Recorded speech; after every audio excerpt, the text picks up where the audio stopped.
तो हेलो दोस्तों, जैसा कि हमने पिछले एपिसोड में देखा था कि साओ यान सही समय पर उस कंपटीशन में पहुंच चुका था जहां पर वो खुद हुआ जिन के लवर से फाइट करता है और अपनी सोल पपेट को हुआ जिन से लड़ने को भेज देता है। इसे उसने फ्लावर सेक्ट की पोजीशन यूनियन को दिला दी थी। अभी हुआ जिन और उसकी लवर इस चीज से बिल्कुल भी खुश नहीं थे, लेकिन वे कुछ नहीं कर सकते थे क्योंकि ये कंपटीशन साओ यान और यूनियन जीत चुके हैं। जी यूनियन सेक्ट लीडर बन जाती है, लेकिन अचानक ही उसी दौरान उसे चक्कर आ जाते हैं। फिर आगे हम देखते हैं कि असल में उसे चक्कर इस वजह से आए थे क्योंकि जो ग्रैंडमा हुआ की दाउसी एनर्जी है उसकी बॉडी में बहुत ज्यादा ही अनस्टेबल हो रही है। मतलब यूनियन खुद की और ग्रैंडमा हुआ दोनों की एनर्जी एक साथ कंट्रोल नहीं कर सकती, लेकिन तभी उसे होश आ जाता है। लेकिन उसके पास इतनी ताकत नहीं थी कि वो उठकर बैठ सके, जिस वजह से यान रैन को अभी उसकी बहुत चिंता हो रही थी।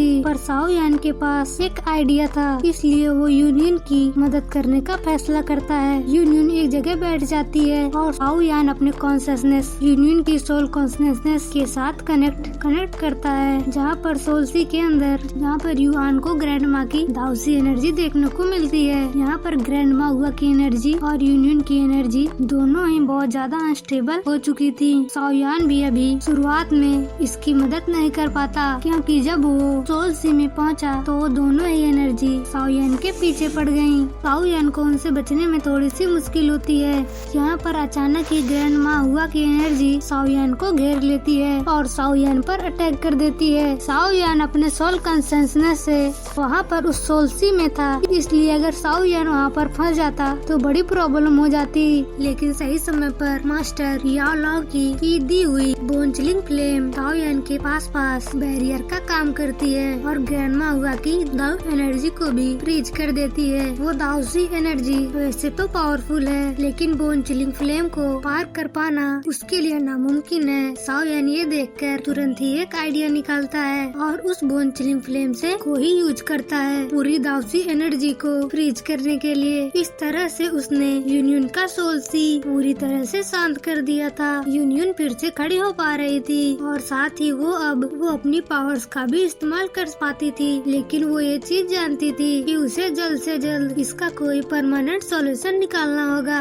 अभी जब सभी को पता चलता है कि यूनियन ठीक है तो वो सभी बहुत खुश होते हैं। यहाँ साओ यान यूनियन को एक पिल देता है जिससे यूनियन को दाउसी एनर्जी को स्टेबल करने में हेल्प मिलेगी। साओ यान कहता है कि अगली बार जब हम मिले तब तक तुम्हारा लेवल बहुत ज्यादा बढ़ चुका होगा, इसलिए तुम्हें ऑल द बेस्ट। हालांकि अभी जब साओ यान ये सब कह रहा था तभी अचानक साओ यान को अपनी बोन चिलिंग फ्लेम में महसूस होती है। अभी तक साओ यान ने उसे पूरी तरह से मास्टर नहीं किया था, इस वजह से बाकी फ्लेम्स की तरह साओ यान बोन चिलिंग फ्लेम को महसूस नहीं कर पाता था। लेकिन अभी जब साओ यान खतरे में पड़ा और बोन चिलिंग फ्लेम ने खुद साओ यान की मदद की, तब साओ यान समझा कि बोन चिलिंग फ्लेम साओ यान को ही अपना मास्टर मान चुकी है। इस चीज के लिए साओ यान को थोड़ी कल्टीवेशन करनी होगी क्योंकि बोन चिलिंग फ्लेम मास्टर बनने के साथ साथ अब लेवल ब्रेक थ्रो करने का समय आ गया है। साओ यान वहाँ पर सीनियर एल्डर से उनके कल्टीवेशन अवतार के बारे में पूछता है, मतलब वो जगह जहाँ पर वो लोग कल्टीवेशन करते हैं। यहाँ पर सीनियर लीडर ने तुरंत ही वो लोकेशन साओ यान को बता दी थी और साओ यान उस जगह पर पहुँच चुका था। तभी श्रिंगलिन साओ यान को प्रोटेक्ट कर रही होती है क्योंकि इस चीज में समय लगेगा। तो साओ यान अपनी कल्टीवेशन शुरू कर चुका है। साओ यान अपनी सोल कॉन्शियसनेस में सोल को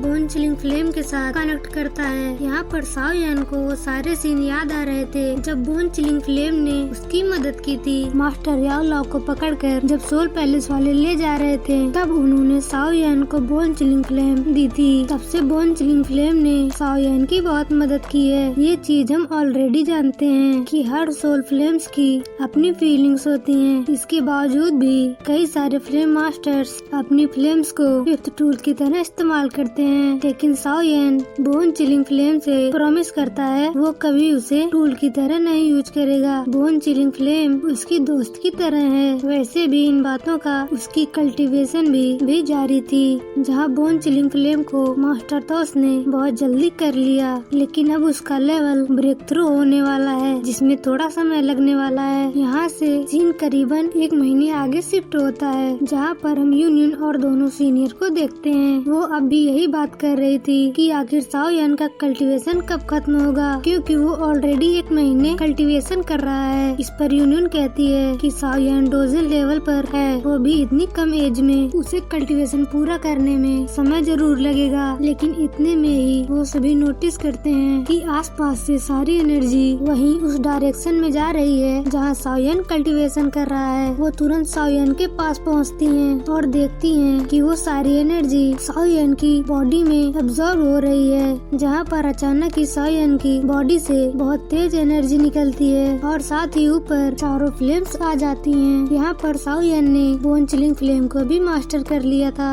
और साथ ही डोजन लेवल को भी, 4th लेवल को भी ब्रेक थ्रू कर लिया था। ये देखकर सिंगलिन साओयान के पास आकर उसे कांग्रेचुलेशन करती हैं। साथ ही यूनियन भी आ जाती है और वो भी कांग्रेचुलेशन के साथ साओयान को थैंक्स भी कहती है, जो कुछ भी साओयान ने उसके लिए किया था इन सब बातों के लिए। हालांकि साओयान उससे कहता है कि हम फ्रेंड्स हैं, इसलिए तुम्हें मुझे शुक्रिया कहने की कोई जरूरत नहीं। वैसे अब समय आ चुका था कि साओयान वापस सिंगयू पवेलियन की तरफ लौट जाए, क्योंकि यहाँ आने में भी उन्हें 15 दिन से भी ज्यादा लगे थे, इसलिए वापस लौटने में 15 दिन से ज्यादा लगेंगे। साथ ही 1 महीने से साओयान ऑलरेडी कल्टीवेशन कर रहा है, इसलिए उन्हें वापस पहुँचते पहुँचते 2 महीने वैसे ही बीत जाएंगे। वैसे अब अलविदा कहने का समय आ गया है, इसलिए यूनियन साओयान से कहती है कि वो अपना ख्याल रखे। साथ ही वो खुद भी ग्रैंड माहुआ की दाऊ एनर्जी से स्टेबल करके खुद की पावर्स को इंक्रीज करेगी और फ्लावर सेक्ट को एक बड़ा सेक्ट बनाएगी। यहाँ साओयान फिर मिलेंगे, तुरंत ही सिंगलिन के साथ वहाँ से चला जाता है, जिस पर यूनियन कहती है हम फिर से जरूर मिलेंगे। वैसे अब इसके बाद सीन सीधा उस स्पेसशिप पर आता है, जिस पर बैठकर सिंगलिन और साओयान सिंगयू पवेलियन की तरफ लौट रहे थे।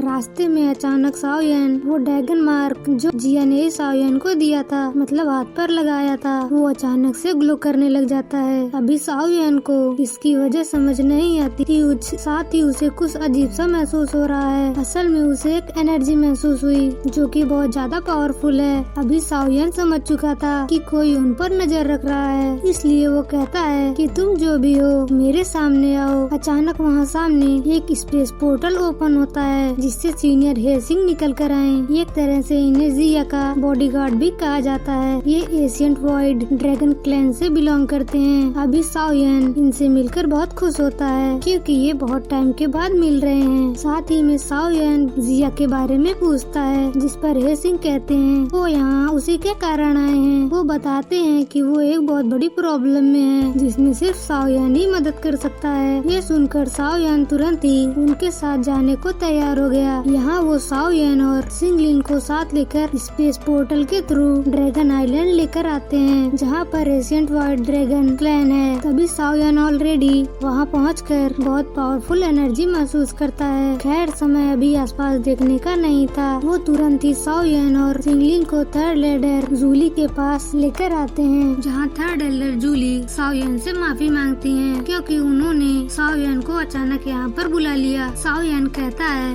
कि मुझे इस चीज से कोई फर्क नहीं पड़ता, जिया मेरी दोस्त है, इसलिए आपको मुझसे माफी मांगने की कोई जरूरत नहीं है। आखिर जिया है कहाँ और उसे हुआ क्या है? थर्ड एल्डर कहते हैं कि फिलहाल हम वहाँ चलते हैं, रास्ते में मैं तुम्हें सारी बातें बताता हूँ। अभी रास्ते में उन्होंने काम की बात बताने से पहले जिया के बारे में बताया। दरअसल में जिया ड्रैगन एम्परर की बेटी है। जिस तरह से एंशियंट वॉइड ड्रैगन क्लैन है, वैसे ही कुछ और ड्रैगन क्लैन पैकेजेस भी है। यहाँ पर इनका क्लैन फर्स्ट नंबर पर आता है, बाकी 2-3 दूसरे फैक्शन है जो कि ड्रैगन एम्परर हैं। वो फर्स्ट फैक्शन की लीडर हैं, मतलब एक तरह से जिया फर्स्ट फैक्शन की प्रिंसेस है। खैर अचानक ही ड्रैगन एम्परर कहीं गायब हो गए, जिसके बाद जिया भी यहाँ से बिना बताए चली गई। एल्डर जूली कहते हैं कि इन्होंने जिया को ढूंढने की बहुत कोशिश की, लेकिन जिया का कहीं अता पता नहीं। हालांकि जब उन्होंने जिया की एनर्जी महसूस की तो उन्हें पता चला कि जिया साओयन के साथ है। वो यहाँ साओयन को शुक्रिया भी कहते हैं क्योंकि साओयन ने बहुत लंबे समय तक जिया का ख्याल रखा था। इस चीज पर साओयन कहने लगता है कि मैंने पहले ही कहा कि आपको मुझे शुक्रिया कहने की कोई जरूरत नहीं। आखिर जिया कहाँ है और उसे हुआ क्या है, आप मुझे बस ये बताइए। अभी साओयन ऑलरेडी ये समझ चुका था कि थर्ड एल्डर जरूर कुछ बताने में हिचकिचा रहे हैं। खैर तब तक वो यहाँ जिया के सामने पहुँच चुके थे।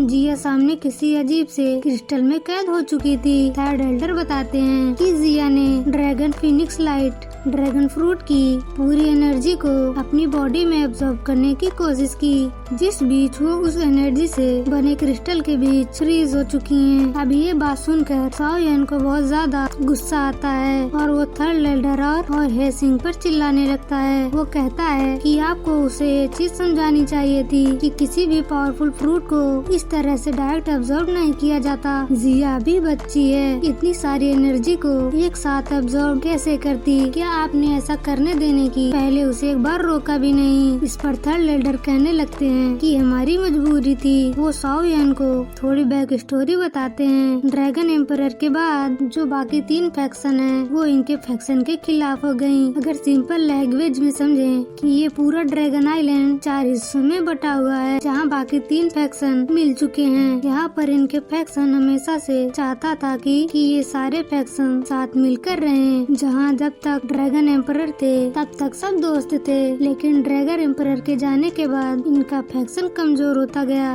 अभी बाकी 3 फैक्शन इनके फैक्शन पर अचानक हमला ना कर दें। इस वजह से जिया का पावरफुल होना जरूरी था और इसे पावर तभी मिल सकती थी जब वो उस फ्रूट को अब्सॉर्ब कर ले, क्योंकि उसी की बॉडी के अंदर रॉयल ब्लड है। बाकी कोई इस फैक्शन के लिए कुछ नहीं कर सकता। जिया ने किसी कारण से इस चीज के लिए हाँ कर दी थी, लेकिन जिसका डर था वही हुआ और अब वो उसी एनर्जी के बने हुए क्रिस्टल में कैद हो चुकी हैं। साओयन समझ जाता है कि इन लोगों ने उसे यहाँ पर क्यों बुलाया है। साओयन के पास कई सारे फ्लेम्स हैं जिनकी मदद से वो उन क्रिस्टल को फिर से एनर्जी के फॉर्म में ला दे और जिया उन्हें एक एक करके एब्जॉर्ब कर सकती है। हालांकि ये चीज बहुत रिस्की थी, लेकिन उन क्रिस्टल के बीच जिया अभी भी जिंदा है। इस वजह से अब होप बढ़ चुकी है। साओयन मदद करने के लिए मान जाता है, जो सुनकर हेसिंग और थर्ड एल्डर उसका शुक्रिया करते हैं। अभी साओयन को जिया की आखिरी कही हुई बातें याद आने लगती हैं। जिया ने कहा था जब हम फिर मिलेंगे तब मैं उम्मीद करती हूँ कि तुम मुझसे ज्यादा ताकतवर हो जाओगे। साथ ही जिया ने साओयन से स्पेशली ये भी कहा था कि मैं जब तुमसे फिर से मिलने आऊंगी तब तुम मेरे लिए बहुत सारी पिल्स बनाकर रखना। साओयन ये सोचकर अभी थोड़ा दुखी हो जाता है। हालांकि तभी सीन चेंज होता है और उन 3 फैक्शन के लीडर पर जाता है। उन्हें ये चीज पता चल चुकी है कि जिया क्रिस्टल के बीच कैद हो चुकी है।